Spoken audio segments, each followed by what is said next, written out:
Always ask yourself if what you're doing today is getting you closer to where you want to be tomorrow.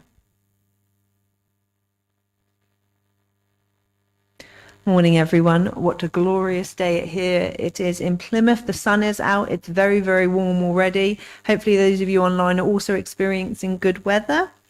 If you're not with us physically, hopefully your spirit is beaming brightly and we can feel you here with us. We send warmth if it's not, though, of course, here. Happy Pentecost or Whit Sunday. That's the Christian tradition today, for those of you celebrating. I'll begin our service by lighting our chalice, which is a symbol of our free religious faith. If you're at home, you'd like to light a candle now, you're very welcome.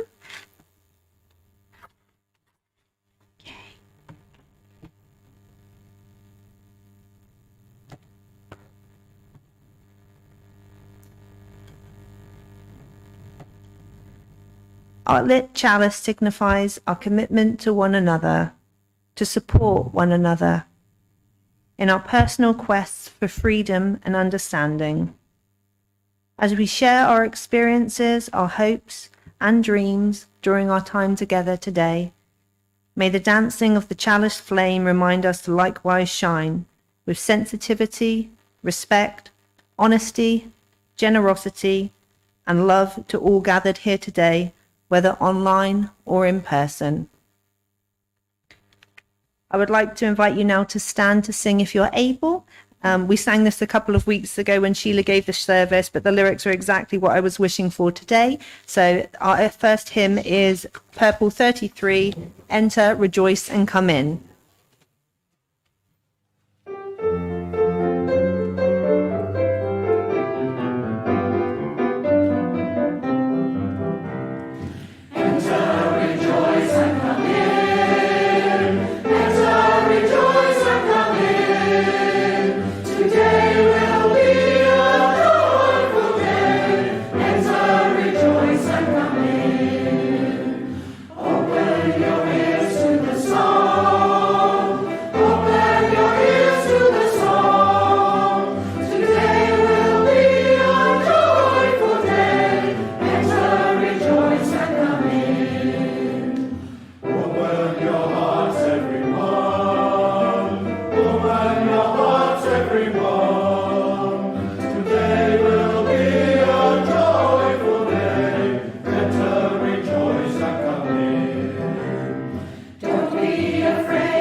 Lovely, thank you.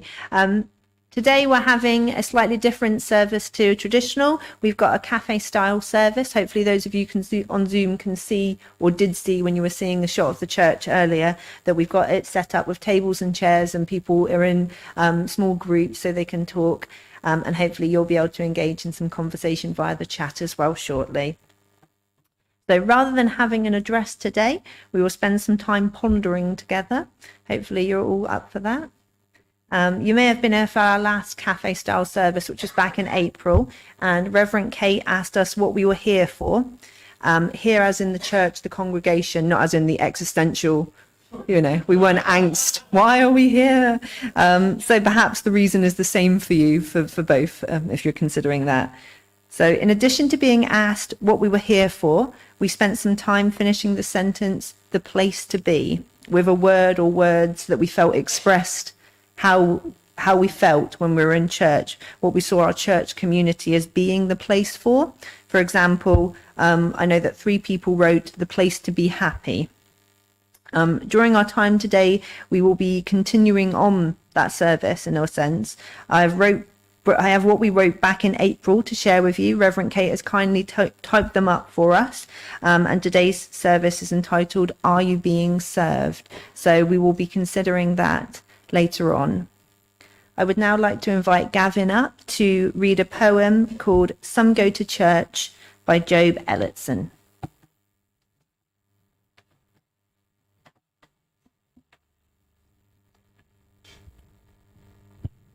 Some go to church. Some go to church to take a walk. Some go there to laugh and talk. Some go to church for observation, but some go there for speculation. Some go there to meet a lover, and some go there a fault to cover. Some go there to meet a friend, and some go there their time to spend. Some go there to sing a sonnet, but some go there to show their bonnet. Some go to church oppressed with grief. Some go there to find relief.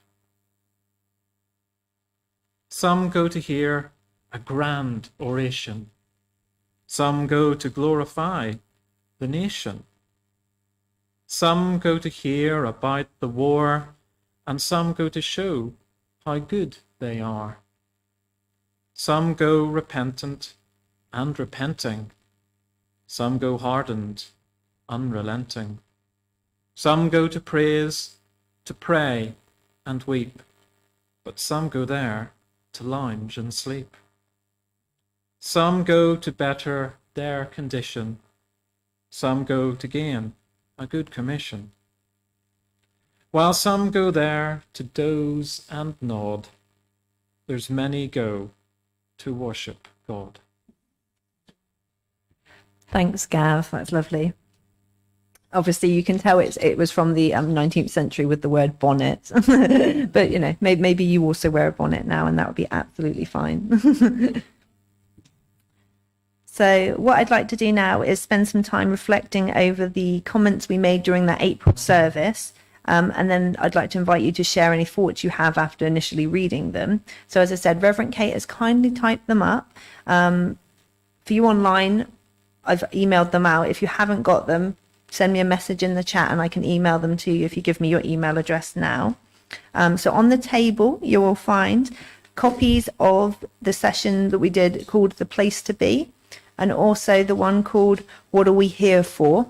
So feel free to turn them over now and have a look. Hopefully you'll recognize if you were here and entered something, your entry. You also should find some post-it notes and pens on the table. Hopefully there's enough, and we'll be using those shortly. But spend a few minutes now having a look at those and reflecting. Those of you online, as I said, if you need the documents, you haven't got them when I emailed them yesterday, please do drop me a message in the chat and I'll email them to you now, and chat in the chat amongst yourselves about what you think about them.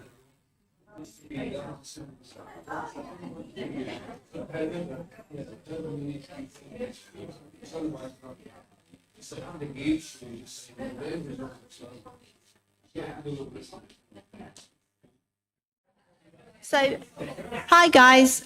Sorry to interrupt. I'm glad to see you're discussing it. So sorry if my instructions weren't clear. So this is a copy each of what we did when we wrote out the place to be, what we thought, and why we thought we were here, the reason we think we're here in church as a community.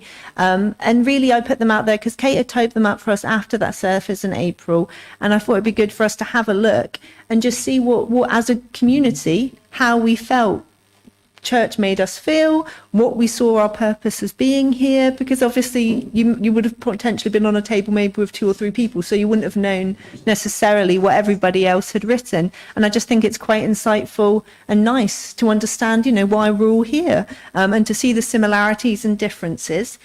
Those colleagues, and it's because I'm used to work, not at work, we're at church. Some friends, hello everybody, on church have written a couple of comments in the chat. So Lisa wrote, what strikes me is how often the words welcoming and space have been used. And Joan has said, as I change or as my mood changes, I may have different reasons. I come to sing, to listen, and to reflect with others. One of the reasons to attend each Sunday is partly to ensure that this Zoom provision continues. Okay. So does anybody have any thoughts they'd like to share? Please feel free to come up to the lectern if there's anything that comes to mind when you looked at them, when you were discussing it as a group. And there's no need to or not, either way. If anybody online has anything they'd like read out, do pop it in the chat and I'll do so in a second. So Mitch was just saying, for those of you online who may not have heard them, was saying how this is a more amiable way of doing it. So obviously, and things change when you're looking at it in a group like this. I'll just have a look. Thank you. So Lizzie has written, to exercise my love muscle, if you know what I mean. Lily is very grateful for Zoom. I'm here because I'm ex-religious, but I really miss the community of church. Welcome, Lily. So Kate has written, sorry, she's not been on camera. Oh, she's got a lot of noise there. So sorry for that, Kate, and I hope you're okay. Lots of love from us here in church. Nick said he would agree with most of the points on both lists, and he agrees with Joan that it's vital that we continue with Zoom and try to grow this virtual community. We are pleased to have a new Zoomer with us this morning. Lisa also says, sometimes I'm here to connect and share with such warm and lovely people. Sometimes it's to pause and connect spiritually. Sometimes for solace when my depression is weighing heavily. And she welcomes Lily as well.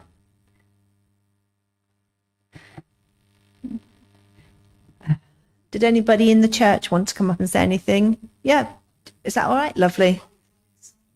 Oh, okay. Okay. So Edgar's going to comment as somebody who wasn't at the April service. Sorry, that's a very interesting set of comments and points. I was, impressed in a way by the specificity and the generality of these points, but also the starting points for people, which can be, for example, a person-centered start or a collective-centered start. But whichever way, there are some very nice, I don't want to call them common denominators so much, but there are some beautiful things like inclusivity, like connectivity, which underpin all of those points. And it's really fascinating, whether we're talking about connecting with each other in church, whether we're talking about Zoom as sometimes the only way for some people to connect, or whether it is the community spirit in here, with whatever kind of, shades of color it might have, or beliefs or no beliefs or whatever. It is all this that in a way binds us together. And I think it's very lovely to see these points coming, so close together and closely interwoven. So that's my impression. Very, of course, subjective, but that's what it is. Thank you, Edgar. Jones also put that I come to this place as I know that I will learn something new each time. It is now an integral part of life.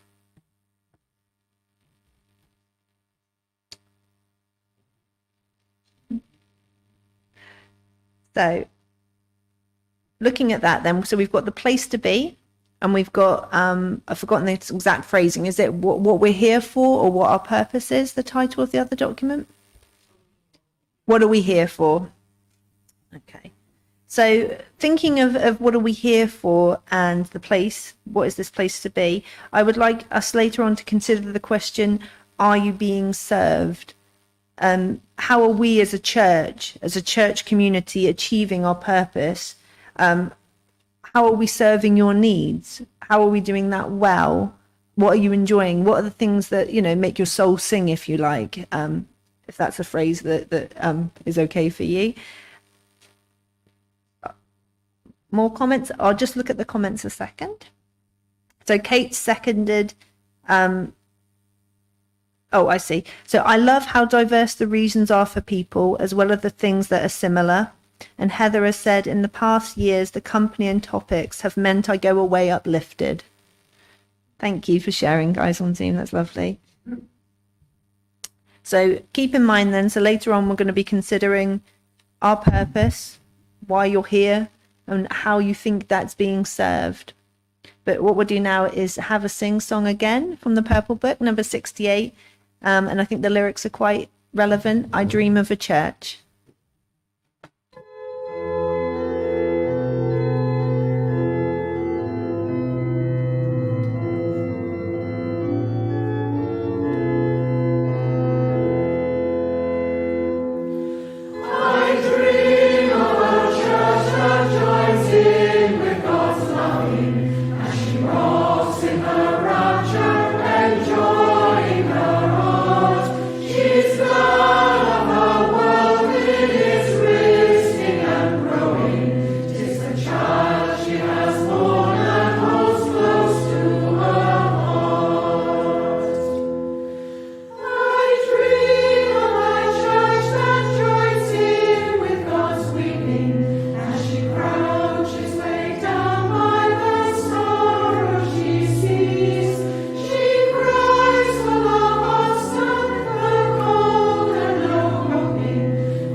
We come now to a time of prayer. So if you'd like to get seated and relaxed. It's entitled We Are Here and is by the retired Unitarian minister Cliff Reed.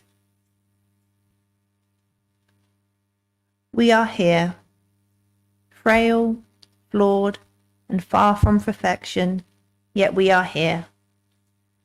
We are here to worship you, the source of all that we know to be true and holy, by whatever name we call you, whatever we, with darkened minds, conceive you to be. We are here to celebrate the life that you have given, the universe you have made, the miracle of human personality wherein you have manifested yourself. We are here to give thanks for those you have spoken in, those whose lives have revealed your life. We are here to build community, to create with you a universe of love, enfolding all that lives, all that is. We are here to build this church, to build it with the gifts of your Spirit, for the hope and salvation of humanity. We are here. You are with us. Help us know this. Amen. So the quote I opened with, sorry, I don't know why the speaker's hating on me today, is from the Brazilian author Paulo Coelho, from his book Breeder, published in 1990. I'll just repeat it now, so you've got it fresh in your mind. Always ask yourself if what you're doing today is getting you closer to where you want to be tomorrow. I think this is really good advice because it's so easy, and I'm sure you all have had moments where you're aware that you're on autopilot and you're just coasting along, doing your daily chores, living your life. Having a dedicated check-in time to check in with yourselves, whether that's personally, spiritually, in your work life, in your relationships, your friendships, is really healthy. And I think it keeps things relevant. It keeps you on track, as it were. Are we doing what we want with our time, with our resources? We've got to remember that we are the authors of our stories, I think. And in relation to this church, we are this church. The community is what makes the church, in my opinion. And in April, as we've looked at today, we were reflecting on what we saw the church's purpose as being, and how we felt here, maybe why we thought it was the place to be. And I'd like us now to consider how we, as the church, are achieving our purposes. There's post-it notes on the tables, and hopefully there's enough pens to share on the tables for those of you in church. For those of you in the chat box, you can email me direct, and I'll pop my email address in the chat in a moment if you'd rather not share your comments for this, because it can be anonymous. We're going to spend a few minutes now to think about, in light of what we've looked at today and maybe what you've been thinking about, to jot down what you think maybe is serving you. What is serving you? And it doesn't necessarily have to be about church. If you'd rather think about something else that's on your mind or in your heart, that's absolutely fine. And then also ask yourself for a few minutes, maybe what is not serving you? And obviously, if that's something you can't do right now for whatever reason, then that's absolutely fine. You do what you need to do. You can just focus on what is serving you, if that's what you need to be doing today. And then on the tables in church, there's a piece of paper with a tick and a cross. So then obviously you can pop them either side if you'd like, just so then it's clear which is for what, for when we collect them. You can leave them anonymous. You don't have to put your names on them. It's just so we can collect them up for when Reverend Kate is back from her sabbatical in July. So then we can actually look at and start maybe working together to see what is it as a community we're doing well for each other. Maybe things that we're not enjoying so much, because obviously we need to maybe check in every now and then and see how we're doing. Edgar, you had your hand. You can have as many as you like. There can be more than 1 point, absolutely. Obviously, that post-it notes, you can stack them. Oh, yes, preferably try to keep them on the separate post-it notes for ease, unless obviously you want to label them. Thank you, Edgar. Yes, so your post-it notes, for example, in church then, so try to keep, 1 thought on per post-it note, just for ease after. If that's not clear, please let me know now and I'll try to explain it in a more succinct manner. Apologies. It's clear? Gavin reassures me. Friends on Zoom, hi guys. So for you, obviously, same applies. What is serving you in relation to the community online we use? Obviously, so I know some of you come to church as well. And what is not serving you? You can pop them in the chat if you like, or I'm going to put my email address in the chat in a second, and you can email them direct. If you'd rather they weren't shared, that's absolutely fine. Or if you want to share them with your Zoomers in the chat, but put a message if you don't want me to read them out, again, that's absolutely fine. I hope that makes sense. So I don't want to interrupt it if you guys are chatting, but obviously don't want time to get away with us. We have some comments online, so I'll just share those a second. So Nick has said, the church has enabled me to lose my conventional faith while finding something still of value to form the basis of life and to share with others. Kate says, because I can't always make it in person, it works for me to be able to join online sometimes. Lisa says she rambles, so she's going to send me an email, but she says she always feels welcome and accepted here and loves that she can come in person or connect from home. Kate has said, coming from having no religious or faith background, it works for me that there is an open spiritual space where no particular beliefs are expected. Lizzie says, I like to grow community where everyone is welcome without judgment and as open-heartedly as possible. Lily has said they're new, obviously, but they can tell us right now that their needs are grieving the loss of their mum, and they're very lonely due to living in the sticks and having limited mobility. Also, having lost my faith, I grew up as a fundamentalist American mission to the UK, and at the moment they feel a bit adrift in a strange new world they don't understand. Welcome, Lily. As I said earlier, you're very, very welcome, and thank you for sharing that. Lizzie says they're here to combat loneliness. Joan says she echoes what Lisa has to say, but she would also like to visit and meet everybody who actually meets in church. We'd love to meet you too, Joan, in person. However, that we continually try to expand the Zoom answers a need, and I keep looking outward too. Kate says she was looking at other church websites and can see how ours are more easily accessible hours in 1 second, sorry. Can see how much more easily accessible ours is to others, which is so helpful in being able to access Zoom, previous services, and know actually events that are coming up. Nick says, I can't think of an area where the church could do better, but I think it's salutary to remember that the church is only as good as the way it helps every attender with their latest crisis. My mother attended her local parish for 20 years, but it failed her when she was in hospital terminally ill. No one visited.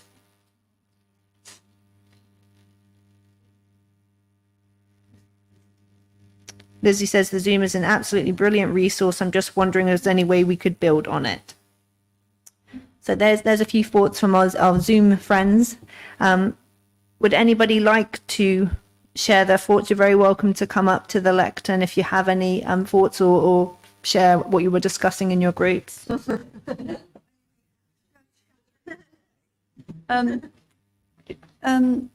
Lots and lots of positive things to say about the church, how accepting and loving it is, really.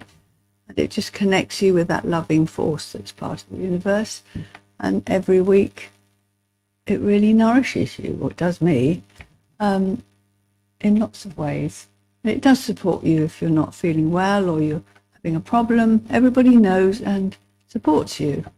And that's a lovely feeling. You just feel that you're among a family, really. And if you haven't got much family, which I haven't really, it's my family. As for the negative, one thing I did think of was that, because if people say, oh, where do you go to church? And I say, oh, it's Unitarian. And they're a very open church, and they welcome any religion, any sort of beliefs or feelings about spirituality. You're welcome, which is true. And what I'd like to say is that I'd really love us to explore other religions a little bit more, to see where they overlap with Christianity, which most of us probably have been brought up with, because it's so fascinating.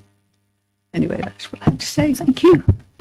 I asked here for prayers, lit a candle for my neighbour who had a last-ditch cancer up a little while ago. And on Monday, I got a text message from his wife saying they'd been to Addenbrooke's, the tumours had gone, and I just wanted to share. I'm overjoyed.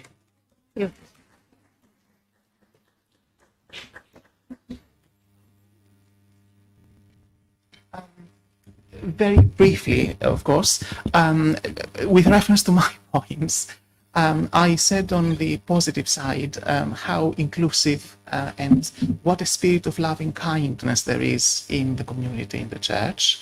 And of course, in expanding on that, there's a very fine line to tread sometimes between how we respect somebody's individuality and space and how we may, as we discussed at our table, leave somebody on their own devices. And of course, this person may not be able even to express a view or anything. So I think we need to be having this loving kindness, of course, with everyone, and see where is it that we need perhaps to lend a helping hand, and where is it that we need to leave the person as they are and they can then make the first move. It's a very fine line and it's very difficult, I know that.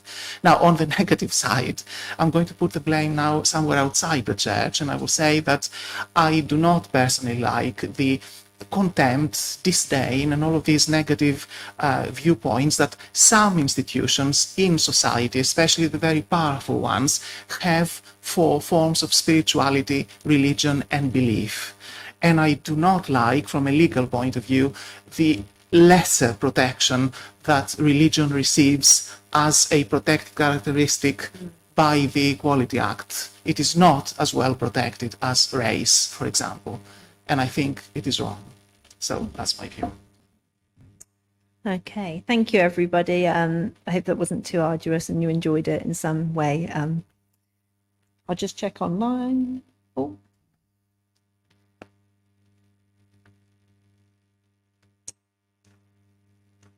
No, I think we're good. Okay.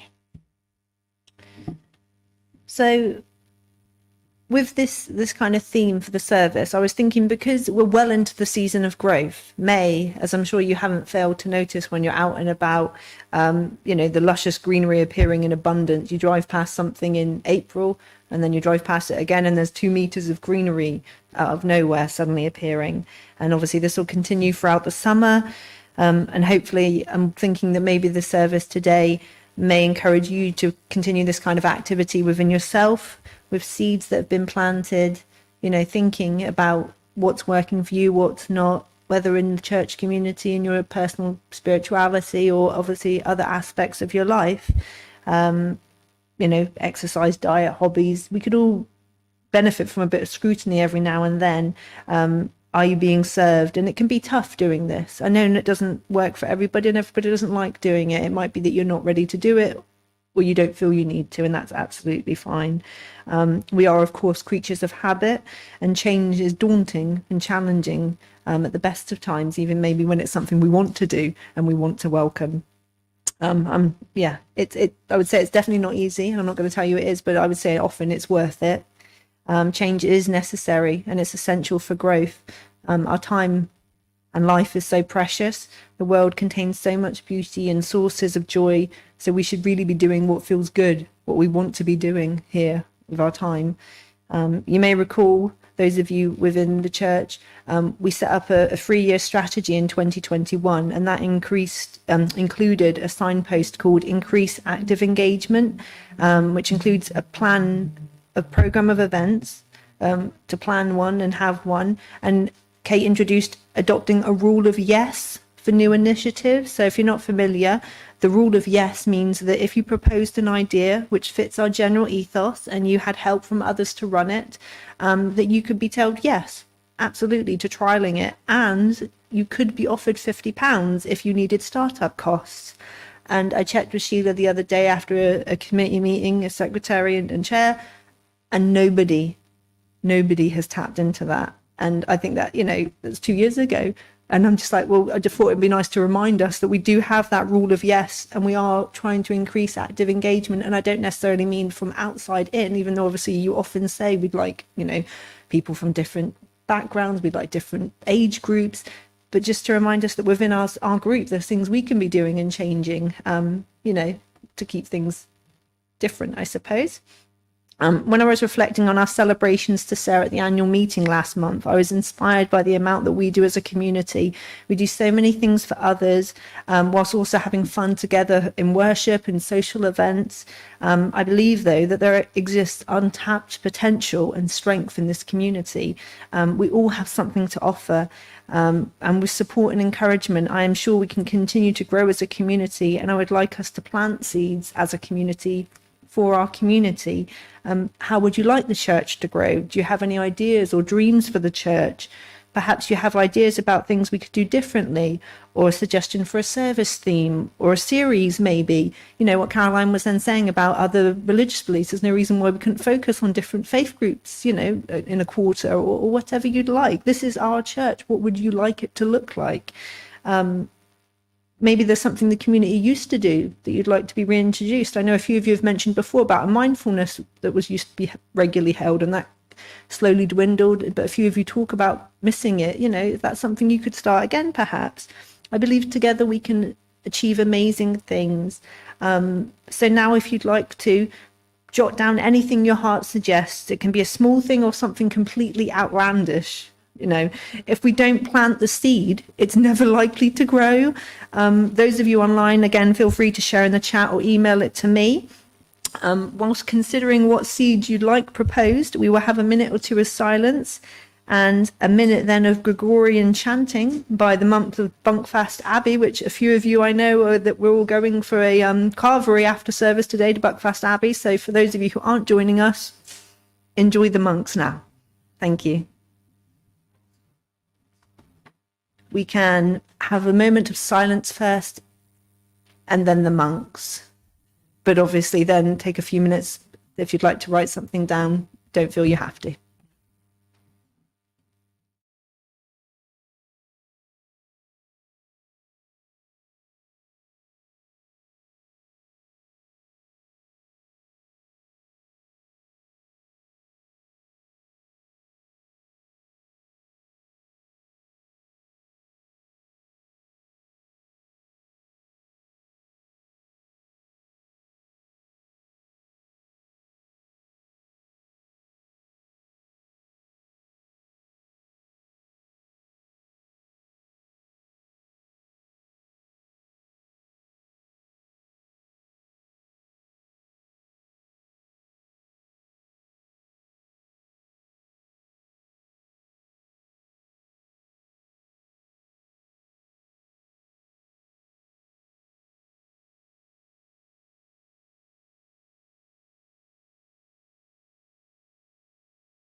Right, so Joan online has written that they were encouraged to move forward with the eldership group, which I know they have done, and that's online. And I'm not sure how many members you have, Joan, but if you want to share that with us, that would be great.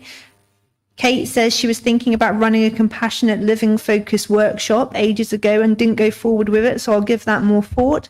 I'm definitely drawn to something with LGBTQIA and members of the congregation, so that's something. Nick says perhaps we could explore a connection between the PUC and the National Unitarian Fellowship. So PUC is our, Plymouth Unitarian Church, and the National Unitarian Fellowship, as there are at least 2 Plymouth NUF members, Nick and Joan, and NUF has held Zoom talks on other religions, Caroline, so that's something. Nick hopes that we get plenty of seeds in the box. Thanks, Nick. Lily says they would be really interested to connect with Jewish or humanist non-theistic evangelical members. Oh, Joan says they don't get many. I'm sorry to hear that, but obviously the eldership meeting does go on. There's all the information on the digital newsletter. Linda does us a physical copy of the newsletter, so if anyone's interested in events, check out the website, sign up for that, or if you're in church, do grab a copy of the newsletter. They're always around. Kate said something outside would be really good. I'm sure we could do that. Oh, ex-evangelical, not evangelical. Sorry, Lily. I did think that, and then I wasn't sure. So prior to rather than current. So ex-evangelical. I've not heard that phrase, but it's really good, actually. Thank you.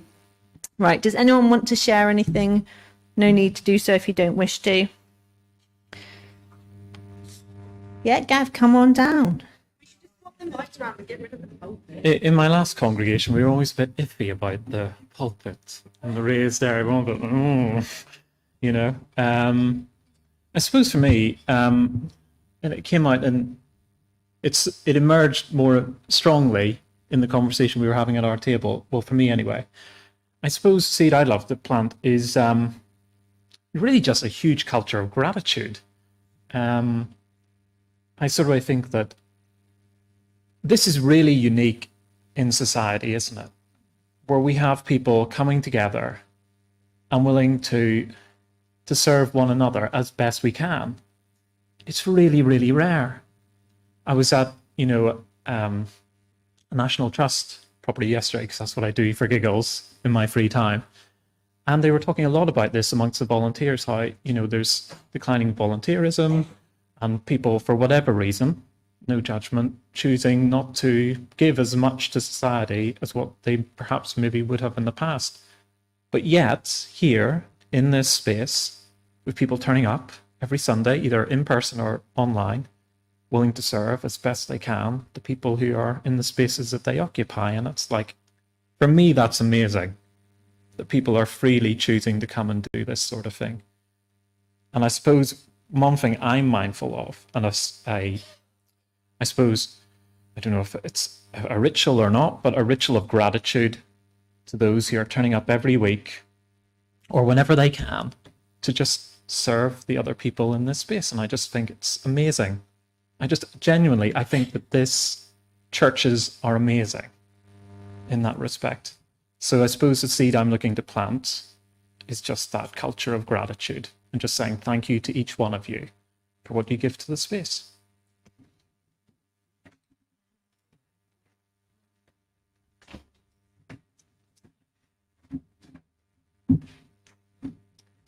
So Lily has said, thank you for a lovely, friendly welcome here today. They appreciate it. You're very welcome. Jones mentioned the Hindu Unitarian Connection once a month, and the speakers are excellent. So that's something the Unitarian Transformers are doing. I mentioned it at our annual meeting because I went to a talk about that at the AGM. So that's something we've got a leaflet on, I think. If not, I can point you to the website. They do talks. There's yes. So I spoke about it during, for those online, Delphine just would like clarification. So Joan mentioned there is a Hindu Unitarian Connection once a month. So that's something the NUF and the Unitarian Transformers are doing online. There's monthly, I know there's weekly or monthly mindfulness, and there's a Hindu themed connection. There's one, I believe, on maybe earth spirituality. I might be wrong, Joan, correct me if you know. And there's one on spiritual but not religious. So these are like monthly meetings where people can come together and talk, whether they're Unitarians or not of a faith or belief at all, just to talk about things and reflect. And they have guest speakers, and they're free to join. Yeah. So thanks for sharing that, Joan. So a month of themed services of different types on the theme of imagination. That's a good idea. Kate would also like to say about connecting with other people and other congregations through heart and soul. There are multiple online weekly sessions which are really valuable. So you can get those through the National Unitarian websites. There's links to those. They have them most days of the week, evenings, days. So something to suit most people's calendars, hopefully. Okay, that's a lot of stuff we've said and done. So what we'll do is, if anyone would like to share more, then as I said, that box will be popped out each Sunday for the next 6 weeks or so until Kate's back from sabbatical, and then we can share them with her. Edgar, did you want to say something then? Oh, sorry, I thought you had your hand up. Sorry, thank you. So what we'll do is we've got time now quickly for our final hymn, number 192 from the Green Book, which is a new community. Steve would like to pre-warn us that it's not a very good edition, so hopefully we will sing loud and proud and cover that. So 192 in the Green Book, a new community. Amen.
May the power and the mystery go before you to show you the way, shine above you to lighten your world, lie beneath you to bear you up, walk with you and give you companionship, and glow and flow within you to bring you joy.